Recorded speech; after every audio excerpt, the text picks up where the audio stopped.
नमस्कार. मी तरुण भारतसाठी सागर लोहार.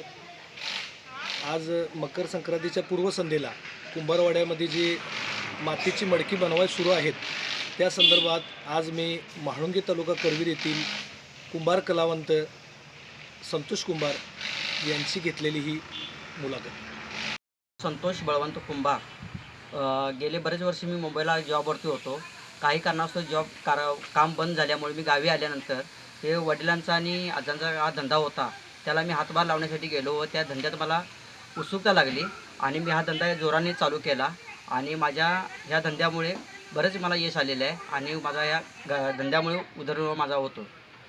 तिळगुळ घ्या गोड बोला असे म्हणत एकमेकांना शुभेच्छा देणाऱ्या मकर संक्रांतीच्या सणाची सर्वत्र तयारी सुरू आहे. या सणात मातीची मडके पूजनाला अनन्यसाधारण महत्त्व असतं. याच पार्श्वभूमीवर सध्या ग्रामीण भागातील कुंभारवाड्यात चिखलाचा सुगंध दरवळत असून मातीची मडकी बनवण्यात कुंभार बांधव व्यस्त आहेत. आधुनिक युगातील प्लास्टिक आणि स्टीलच्या झगमगाटातही संतोष कुंभार यांच्यासारखे कलाकार मातीच्या मडक्यांना आकार देत भारतीय संस्कृतीचं जतन करतायत. संक्रांतीला नवीन धान्याचे वाण सुगुडांमधून लुटलं जातं. निसर्ग आणि मानव यांच्यातील नातं अधोरेखित करणाऱ्या या सणात कुंभार समाजाचे योगदान मोलाचं आहे. पूर्वीच्या काळामध्ये हा व्यवसाय आम्ही खंड स्वरूपात आम्ही देत होतो. आत्ताच्या या काळामध्ये आपलं पैशाच्या स्वरूपात आम्ही देतोय सर्व. आणि आता 12 आपलं सण आहेत, बैल असू दे किंवा नागोबा असू दे, गणपती असू दे, हा व्यवसाय आम्ही पैशाच्या स्वरूपात आम्ही द्यायला सुरुवात केलेली आहे.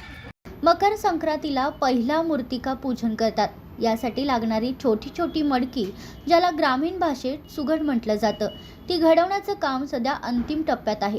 कुंभारवाड्यातील संतोष कुंभार हे गेल्या अनेक वर्षांपासून आपल्या कुटुंबाचा हा पारंपरिक वारसा पुढे चालवत आहेत. आणि हा व्यवसाय म्हणजे 10 वर्ष झाले मी या व्यवसायामध्येच काम करत आहे आणि मला नोकरीपेक्षा हा व्यवसाय मला बरा वाटतो. पहाटेपासूनच चाकावर मातीला आकार देण्याचं काम सुरू होतं.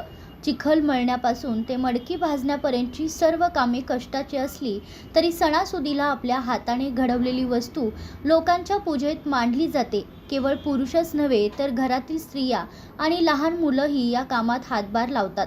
माती गाळणे, वाळलेली मडकी रंगवणे आणि ती सुरक्षितपणे रचून ठेवणे यामध्ये महिलांची मोठी भूमिका असते. पंचक्रोशीत भागातील जी 5-7 गावं आहेत त्या गावांना मी हा संक्रांत किंवा सर्व जे सण आहेत मी त्या गावांना पुरवतो आणि ती मला मदत करण्यासाठी माझी बायको, माझी मुलं, आई वडील मला भरपूर मदत करतात. वाढत्या शहरीकरणामुळे मातीच्या भांड्यांची जागा प्लास्टिकने घेण्याचा प्रयत्न केला असला तरी धार्मिक विधींमध्ये मातीला श्रेष्ठ मानलं जातं. त्यामुळे कोल्हापूरच्या ग्रामीण भागासह शहरातूनही सुगडांना मोठी मागणी आहे. कुंभार कलाकारांनी आता आधुनिकतेची कास धरत आता विजेवर चालणाऱ्या चाकाचा वापर सुरू केलाय, जेणेकरून कमी वेळात जास्त उत्पादन निर्मिती करता येईल. वाढती महागाई आणि कच्च्या मालाचे चढे दर पाहता शासनाने कुंभार समाजासाठी सवलतीच्या दरात माती उपलब्ध करून द्यावी आणि या हस्तकलेला प्रोत्साहन देण्यासाठी विशेष योजना राबवाव्यात अशी मागणीही या निमित्ताने कारागिरांकडून होत आहे. वडिलोपार्जित कुंभार व्यवसाय करणारे काही मोजकेच कारागीर आता हा व्यवसाय करताना दिसत आहेत.